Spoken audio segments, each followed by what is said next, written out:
So how do I know which wedge is right for me? That's a question I get asked all the time, okay? And look at all these different options, okay? And there's many, many more as well.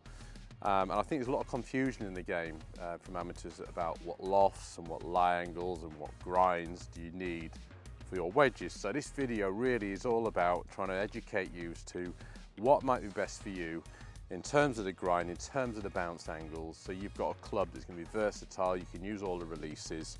It's going to give you more forgiveness as well around the green. So let's get stuck into it. So TaylorMade have two different types of wedges. They have the TaylorMade high toe wedge, which I've used for years. These are my current trusty set of wedges. You can see the well used. I carry a 52 loft 9-degree gap wedge in here, and then have a 56 sand wedge with 10 degrees of bounce. And I have a 60 lob wedge with 7 degrees of bounce, okay? And I always think that's a nice spread, so you have less bounce in your 60, which is going to allow you to get out of some difficult situations, okay? So I know those work for me. They're pretty versatile. I'll talk about how the grinds work when I've got more hands free. But then they also have the MG4, which there's a few more options here in terms of the grind. So I'm going to give these a go, and I'm going to talk about which ones might suit you. You can see we have the standard 52 standard bounce in a 9. I've got the 58 in a high bounce in a 13 degree, but very wide sole, and I'll talk about how that might help some of you. And then we have the low bounce 58, which I'm excited about using. This has got this nice sort of ridge at the top here, so that's really versatile. I'll show you about some of the shots you can use and get some real kind of versatility in your shots with that one. And then we have the standard 58 9 degree. And then I've got a 12 degree 56 standard as well. So a few options to try. So I can compare against the high toes as well. But really it's about you. It's about understanding what might be best for you. So I'll start hitting a few shots now. Okay, so there's a lot to get through in terms of getting this right in terms of that, you know, loft, lie angles, shaft, grip. There's a lot to it. And I'm a big believer in feel. As watch my videos, I'm more of a feel-based coach in terms of getting really super technical on it all. So we need to keep that in mind. So if you look at when club fitters generally fit wedges these days, I think they tend to try and work out the perfect gapping if you're in a full shot. So obviously over recent years, the pitching wedge has got much stronger in loft. So when I was younger, the pitching wedge would be, say, 47 would be the average loft of a pitching wedge. These days, it's sometimes 41, 42 in the pursuit of distance to try and get everyone hitting the ball further. But what that's caused is a problem then between the pitching wedge and sort of the gap wedge and obviously the sand wedge as well. So people are then fitting wedges so you can have a nice gap between all your numbers. Now, I'm much more of a fan of fitting wedges for greenside, as in like 40 yards and in. I'm not really too fussed about getting perfect full swing numbers because I very rarely hit a full wedge. I'm much more about hitting 3/4 pitch shots and a bit more of the finesse style and just trying to feel it rather than trying to get the perfect full swing. Now, if you prefer to get wedges that you just want to hit the full swing and just control it, then that's fine. Absolutely do that. I'm a big believer in do what's right for you. Personally, I prefer to feel it. So I like to get my wedges fit for the green. So I have always gone 52, which is the old school gap wedge, a 56, which is the sand wedge, and a 60, which is the lob wedge. If many of you read my book, I always think on the back of a 60 it should say for emergency use only, but I do carry one because I do get in a lot of emergencies. But I want a 52, a 56 and a 60. I'm not a massive fan of 50, 54, 58. I think the 54, I just think it just sits, it's a funny number. Like it's not really a sand wedge, it's not really a gap wedge. As I said, it's really there for full shot gap in rather than round the green. So with that in mind, I've got a 56. I've got some 58s here, just sort of demos really with different grinds on which I'm going to try as well. But this is a 56 high toe, 10 degree. I have all my wedges flattened off, by the way, in terms of the lie angle. So the lie angle is basically the angle it sits on the ground here. My standard irons in my bag, my set of irons, for example, my 7 iron is 2 degrees flat. My wedges are 3 degrees flat. When I say wedges, I mean my 52 and 56. My lob wedge, my 60, is 4 degrees flat. So I really make sure my 60 is much more toe down than the rest of my irons, okay? So if you were 2 upright in your irons, I'd recommend you go 1 upright in your 52 and 56, or whatever you choose, 50, 54, whatever you want to do, and then you go standard, okay, for your lob wedge, okay? That's if you were 2 degrees upright in your irons, okay? And the reason for that, the toe of the club is a much friendlier part of the sole. This is really designed to slide. The heel it tapers in on almost all wedges, so it becomes quite sharp and quite diggy. So you'd much rather the toe slide than the heel dig. So it's nice to have it flattened out. And with the 60, when you're trying to play these sort of toe down shots, which I'll play a few later, you know, you really want that toe to be able to sit low. So that's why I would flatten out even more, okay? In terms of shaft flex, again, there's club fitters who'll know a lot more than me, but personally, because, you know, I'm like I said, I'm a fairly sort of field-based player and coach. I just like to get the same shaft as my irons. It might just be keeping it ultra simple, but I think the weight of a wedge is really important. When I use wedges that are too heavy, I feel like I've just got no feel. I just feel like I can't release the club. I can't let it fall as I want to. So this is an NS Pro Tour 105, which is quite light. It's a stiff flex, and I just have the same throughout the bag, and it just feels good to me. Grip wise, again, nothing wrong with getting different wedges on your grips. I'm sometimes a fan of, you know, if you want to get something that maybe a little bit thicker or a bit spongier to help with your feel, again, play around with that. Totally personal choice, but don't feel you've got to get the same grips all the way through the bag. You might want to get something different in your wedges, okay? Your call. So I'll just hit some down to those pins there. This is my high toe 56. This is what I would call a standard, very much the standard grind, okay? It just slightly kind of tapers off at the back, which allows me to release the club. I don't want a wedge for me that is too high at the back, because I'm going to get a lot of kicks. I'd get a lot of deflections. I'd struggle to get the club working through the turf. I really like this club, and it's versatile. It's got 10 degrees of bounce. So the lies here at Monterey, they're tight, and the ground is fairly firm, okay, just for your reference here. So it's going to place some nice ones in there. Well, that's pretty good, isn't it?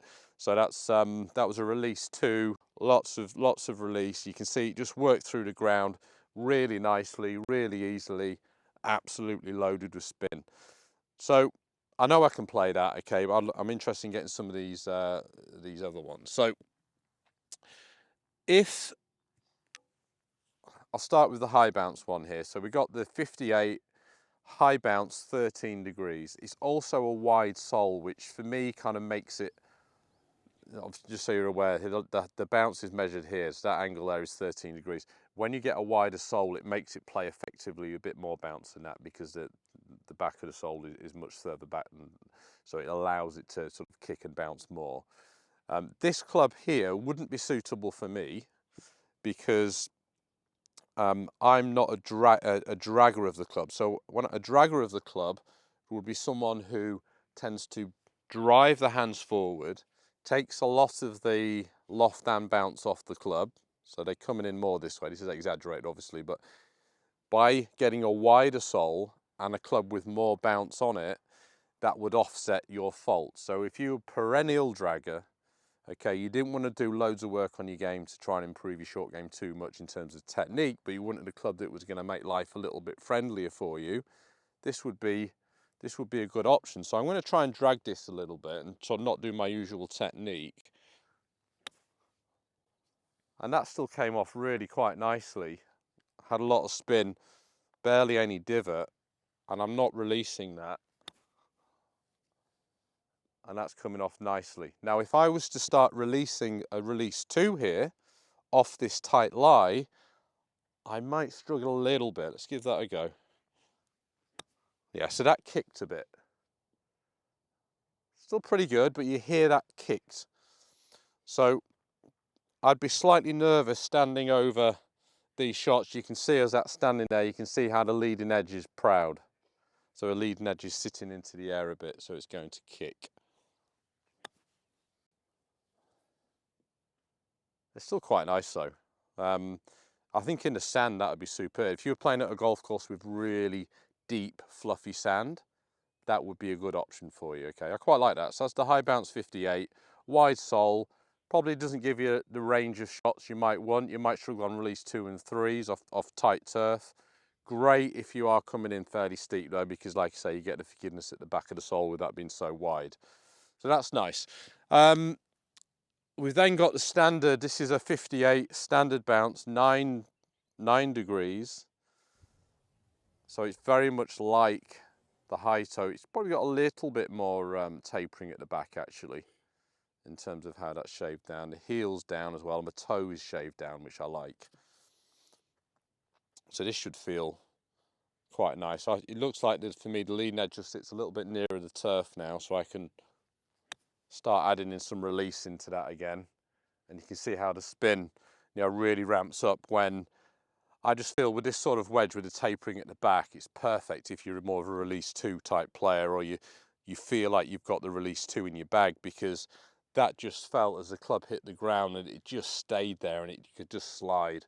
But when you've got that wider part of the sole at the back, it doesn't feel like it can slide as well as that, and that felt just really nice through the turf. So even now I hit that a little heavy, but it's still a really nice shot because the back of the club has just kept sliding. Okay, so that's nice. That's the standard one. If you feel like you're pretty neutral, I really would just stick to standard. Okay, just keep it simple. And then we've got this low bounce option, which is really interesting with this ridge that runs down the middle. So it tapers down at the front quite heavily and then down at the back quite heavily as well. So this is your most versatile wedge. You can do so much with this. However, it is probably the least forgiving. So more bounce, it's more forgiving. Less bounce, it's less forgiving, but you can do a lot more of. So this might be for your slightly more advanced player who is looking to be able to play a wider range of shots, because this off really tight lie, and this is how I put it down in a little bit of a hole, that leading edge is sitting so neat. So you can lean the shaft forward a little bit and you can get it really sitting neat to the ball. You can lean it back a little bit and still show some bounce, but not too much, okay? So this should feel like I can really nip this underneath. Yeah, I mean, that just feels so easy to go under the ball. So if you're really looking to hit release 2s, if you play off tight, if you're a links player, so you're playing off tight links turf, this sort of wedge would be superb. So I'm going to try and do like more of a lob shot now and see if we can just release this off the hard pan with a release 3 now. Yeah, I mean, that's great. There we go. So that's really felt like the back of the wedge just came down. I released it to the right hip, release 3, but because there is so much shaving at the back here, it just slid on the ground and popped it up. So even for some lies where you look at it and if some of you read the book, I talk about sort of having amber light, red light and green light lies, and you've got to look at the lie to tell you what shot you can play. Well, you've got a tight lie. Ordinarily I say, well, you can't play that because it's tight because you're releasing the bounce. Well, if you've got this wedge, you can play this off any lie, absolutely any lie, because I'm going to release so much there and it's not kicking. There you go, in the hole. So you can see how that's going this way. It kicked before, didn't kick and bounce, it just slid underneath it. I really like that. I really do like that club in terms of versatility. I might look at putting one of those in my bag. I love that ridge through the middle there. So that would be a really good option. 58 or 60, I think, and would be a good option there in terms of playing that. Now, just to go back onto that lob shot, if I try that with the high bounce now, 13 degree wide sole, if I try that from a hard pan lie, well, I don't know, let's see how this comes off. I'm not going to try and deliberately do anything wrong, just try and do it exactly as I just did. But already I'm feeling nervous because I can see that leading edge up in the air.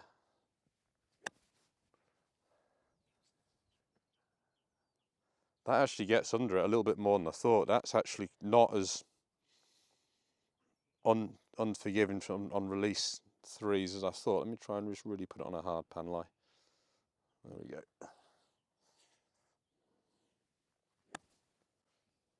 It still gets under it nice, but it's just it feels Doesn't feel as easy as a low bounce for sure. I mean, that came up pretty, didn't really feel like it slid under the ball. It kind of just stopped at impact really. So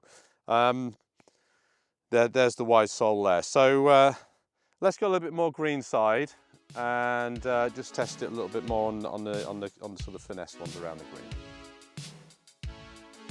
Okay, so we've moved to greenside, and I'm going to start with playing out some fluffy grass. Okay, so like softest conditions. It's actually a Bermuda grass, so it's quite sticky grass as well. So you've got to weigh what sort of grass type you typically play out of. Okay, so very different from a links player to a player that plays on more parkland courses, or even, you know, on more exotic grasses like the Bermuda grass. But just to indicate, this is the low bounce wedge, and if I was playing from this type of lie, you can use this wedge, but you have to be pretty perfect, because when you're playing out of this rough here, or softer conditions, you really need to be using a little bit more of the bounce. So with it being a low bounce, it'd be very easy for that to dig in, as it did there. Okay, so I wouldn't really want to be using low bounce too much out of this sort of lie. I'd want to be using a standard bounce. This is my standard one. This would be very similar to my high toe, and out of these lies here, this is going to be able to work through. See how much easier that was through the turf. Okay, it just fed through really, really easily. Even with these little clumps of grass behind it, with low bounce, that's going to tend to dig. So I like this club, this bounce, to be able to work through the turf. So if you're, there we go, in the hole. If you were playing from these conditions more often, I wouldn't go too much in terms of the low bounce. Okay, or you could even look at going low bounce in a 60 maybe, and then you could go higher bounce in the 56. You've got options that way, of course, which I'll talk about a little bit later. So that's an option. If you were a bit of a dragger, you took a lot of bounce off and you played out of this grass a lot, I'd definitely get in a high bounce option, because this is just so much more forgiving. You know, you can work through that. That felt so easy to work through the grass. Okay, with such a wide sole, working through soft conditions, fluffy grass is very, very easy to work it through. So really, if you're playing from these conditions a lot, think about using a little bit more bounce for sure. Higher bounce, maybe even the wider soles like this high bounce model has. But standard bounce will be absolutely fine. Just a little bit wary of low bounce from these conditions. However, if you've got this sort of lie, which you can see, it's much tighter. This is more your links condition, or you know, a golf course that's really kept down fairly tight. I've got the high bounce model still in my hand. I'm going to struggle with this high bounce to this front pin. That kick, so I've hit that there, an inch behind the ball, and it really bounced. Okay, it just bounced straight away because there's so much sole showing there. Okay, in terms of that angle. So if this was my average condition and this is what I tended to play off, and I felt like I was fairly neutral, I wouldn't be getting one of these in the bag. Okay, standard would be absolutely fine, because we know we've got that tapering at the back, so I can still have a little bit of release. The leading edge looks like it's sitting a little bit lower now. Okay, and I can work that through. Let's not thin it. You can see how that works really nicely. It just spins up. Okay, so I just feel like this club here is certainly more versatile in terms of being able to get that strike and that spin. See that spin on that downslope? That's really quick down there. Don't know if it comes across on video, but that's straight downhill. But with this club, I felt like I could still release it, get some spin, which I needed. However, the low bounce now might be the one that would be better, because that is really sitting close to the ground now. I don't have to worry too much about releasing it. I could do release one, and that then really starts to spin.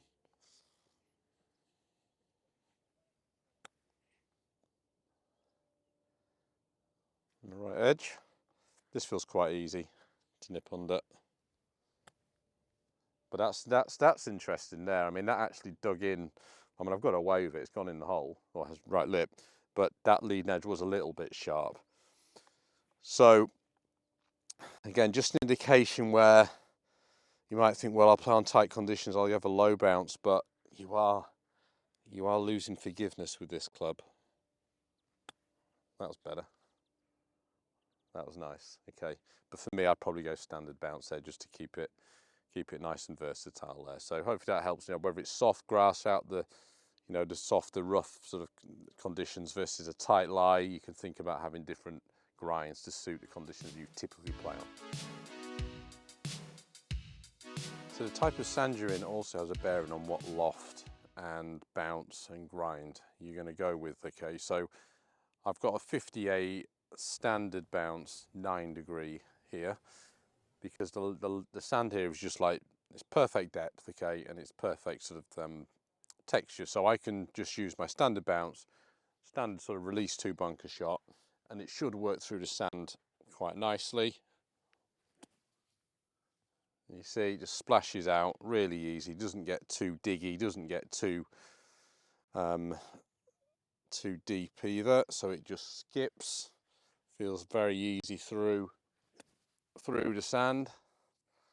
Okay, now if I was playing on a golf course where there was lots of sand, okay, so you know some courses there's lots, it's really piled like this, and obviously, you know, a lot of courses change from bunker to bunker what type of sand you've got.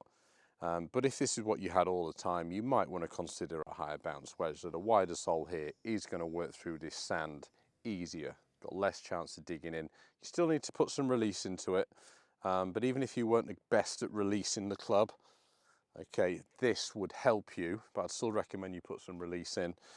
And when there's more sand, you've got to just hit it a little bit quicker, but the bounce here is going to help the club work through the increased depth of sand. Lots of sand there, and it's splashed out absolutely fine. So, you know, if you were a player who struggle when there's lots of sand and it's a golf course, you play a lot which has lots of sand in, you might want to consider a high bounce wedge. Also, if you're a player who plays on bunkers where there isn't a lot of sand, which I hear a lot from a lot of you saying that's where my course is like, where it's maybe a little bit barer, or you play in a wet climate and the sand gets compacted with the rain, you go into the low bounce. This works really well because you can do more of a release one, but that leading edge we know is shaved down on this wedge here. So this is the low bounce, and it's got 7 degrees.